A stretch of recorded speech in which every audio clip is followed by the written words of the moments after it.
হাতে দেখতে পাচ্ছেন বেঙ্গল মিটের, এটা chef special achari beef. Achari beef সাধারণত আমাদের ফ্যামিলিতে তেমন রান্না হয় না, সবার ফ্যামিলিতেই। তো যারা হচ্ছে ব্যাচেলার থাকেন তাদের জন্য বেঙ্গল মিটে এই ফ্রোজেন খাবারগুলো বেস্ট হবে। এটা হচ্ছে আমরা এই যে ফ্রোজেন যে পরোটা আছে এটা দিয়ে ট্রাই করব।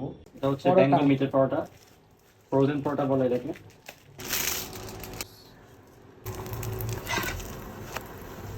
এখন এটা বেক হচ্ছে সামনে 1000 টাকা 700 গ্রাম ফ্রোজেন করা থাকে। এটা দেখতে পাচ্ছেন এখানে নিয়ম লেখা আছে যে কিভাবে আপনারা এটা গরম করবেন।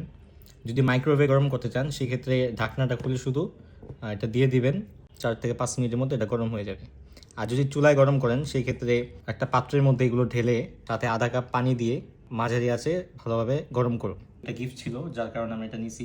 চুলায় যদি গরম করেন তাহলে এই যে দেখতে পাচ্ছেন এই যে এইভাবে গরম করবেন। মাংসের পরিমাণ ভালোই, তেমন আহামরি হাড্ডি নাই, হাড় হুড় খুব কম আছে, মাংসের পরিমাণে বেশি।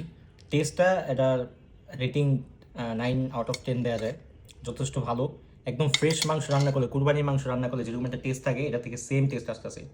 বাসি বা এটা ফ্রোজেন ছিল এরকম বোঝার কোনো ওয়েই নেই, একদম ফ্রেশ টাটকা মনে হচ্ছে। একটা বাইট নেই।